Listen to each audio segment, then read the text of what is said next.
It's early morning vibes here in Florida. It's a whole different scene, a whole different feel here than Tennessee. That's the beauty of this country. It seems like every state has its own vibe and its own, habitat. And some of them are similar in certain states, but every state has its own personality. Now, I have very fond memories of Florida because the matriarch of my family, my grandmother, Melinda, she was a great woman, and she built a business back when it was nearly impossible for a woman to do that. She built a business that helped, build a family and helped a lot of people, gave jobs to a lot of people. And, once she was done running it, she stepped away.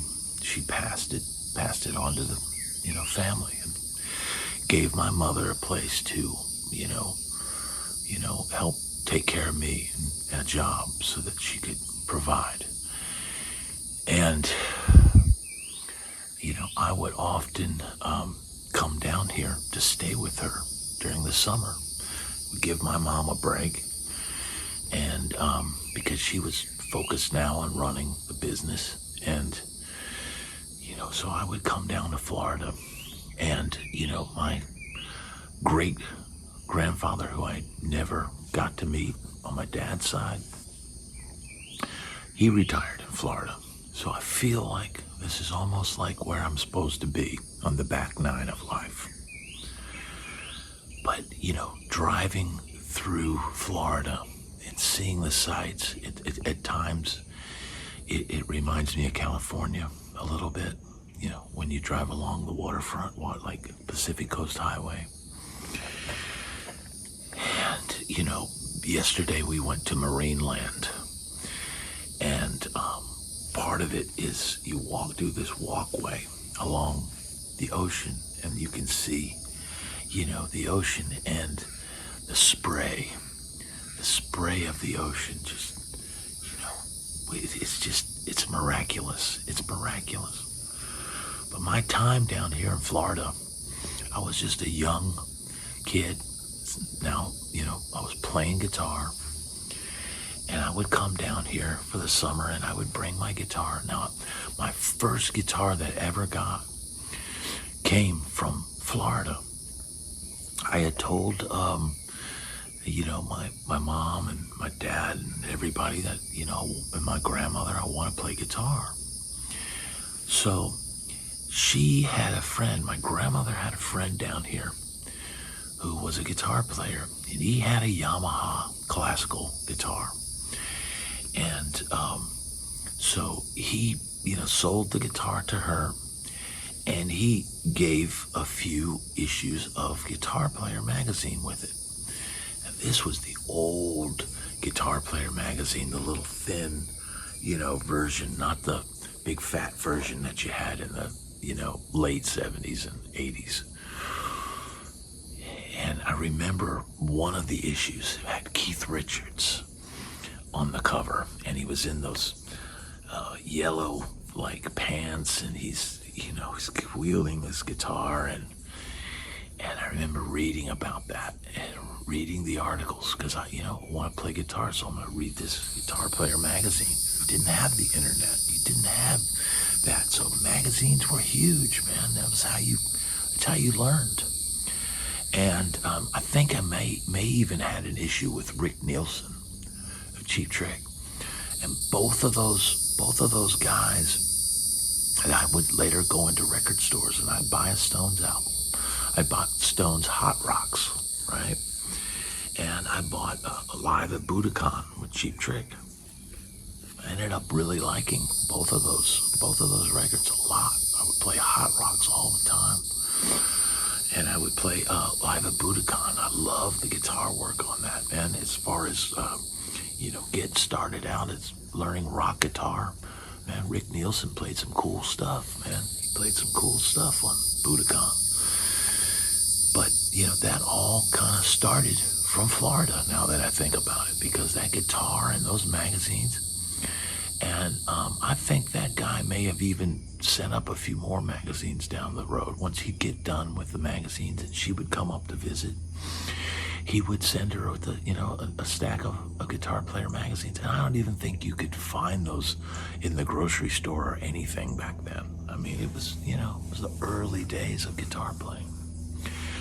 So at some point, I had gotten a Gibson The Paul. It's that brown walnut, like kind of Les Paul shaped thing, but like a student guitar. And that was like my first really nice electric guitar.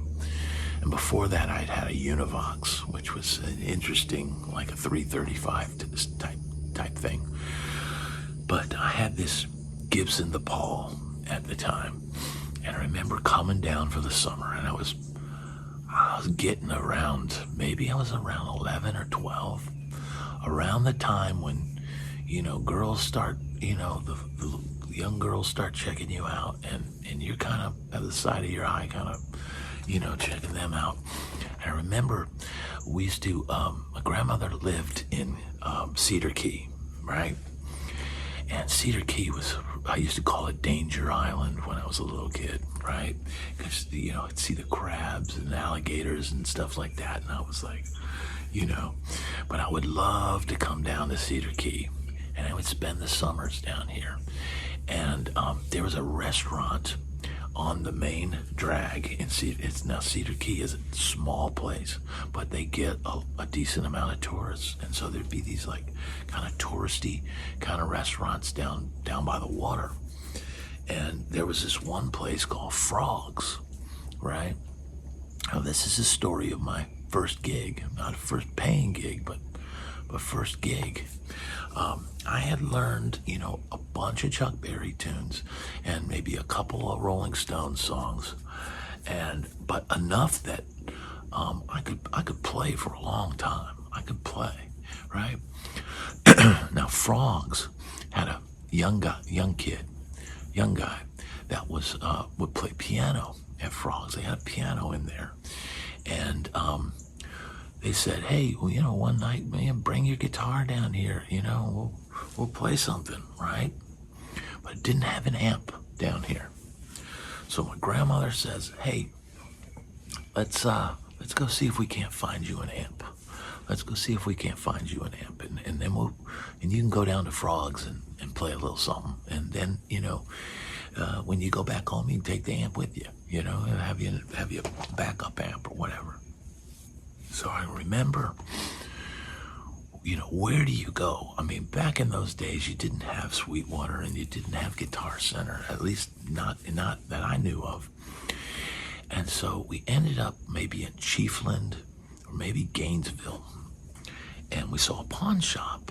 And, pawn shops were best, especially known to have musical equipment back in the day, because musicians are always struggling, right? Always need a few bucks. Always need to pawn your guitar just to pay rent or eat or whatever. So we went, I remember going in this pawn shop, and we were looking for an amp. Now they had some interesting guitars on the wall. This was probably mid-70s, right? Probably about 76 or so, 75, 76. And I remember seeing a Tisco or Tesco or whatever it is, the Japanese guitar. It had a blue, weird shaped Tisco, and it had all these switches on it. Cool looking guitar.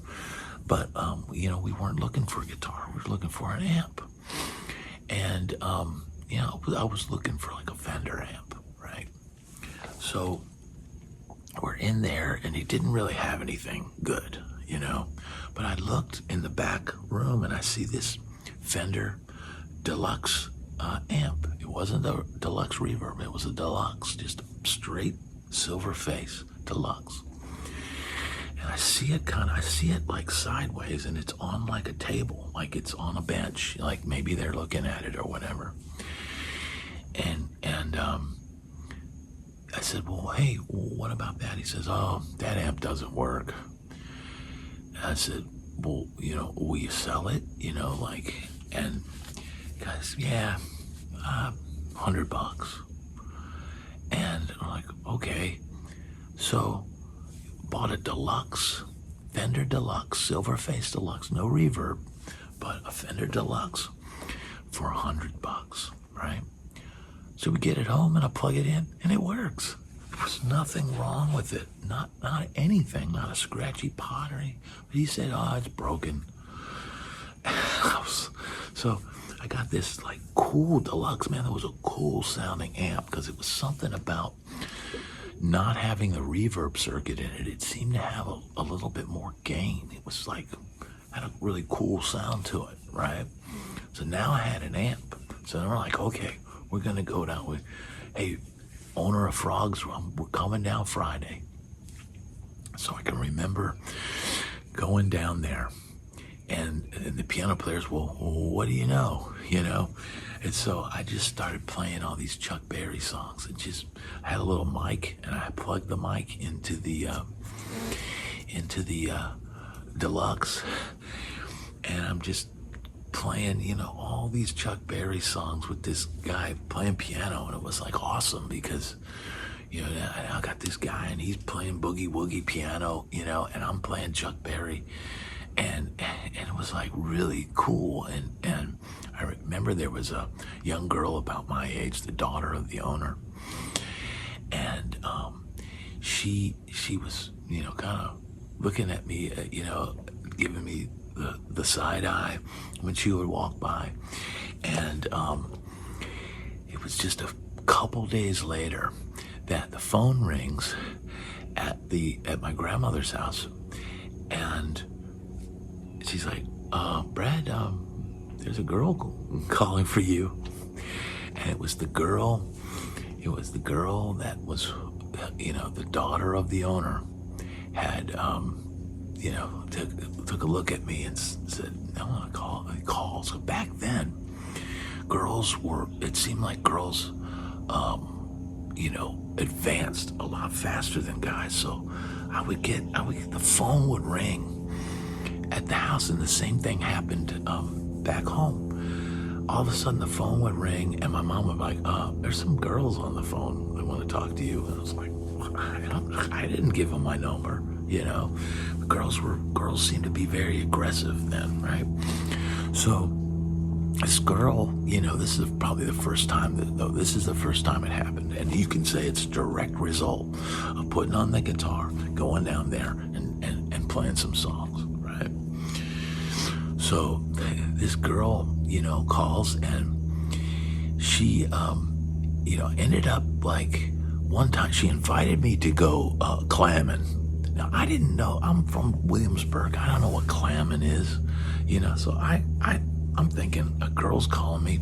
I put on some nice clothes and go meet her, and I'm wearing like white pants and like a blue shirt. I was not dressed to go clamming, but they're full on, like it was her and another girl, and they were full on like Florida girls. So they're in their swimsuits and they're out there barefoot, digging for clams or whatever. But I ended up rolling up my pants and kind of going out there and just talking to them or whatever. And that girl ended up coming over quite a few times to my grandmother's place, and she'd come over and go swimming, and so we'd hang out and whatever. It was never really like a romantic type situation, but you could say the direct result of playing guitar. And I've got a lot of experiences with Florida. And then many years later, my grandmother getting to come to Busch Gardens and see me playing with Gary Lewis and the Playboys. And she was much older then, and we had to kind of roll her around in a wheelchair. But man, that was probably, it's just a great moment for me and maybe for her as well, because she had always said, one day you're gonna roll up in a Rolls Royce, and you're gonna pick me up and take me to your show, and I never got to do that. The last time I played Gainesville, it was very close to the end of her life, and she wasn't able to come. I was playing with Cole Ford, and it's probably better she didn't come, because that was a wild show. It was like, some kind of crazy Florida like club. But she did get to see me play a lot over the years, and she was a great woman, and a big part of my Florida experience. So I salute you, Melinda. Thank you for everything. Thank you.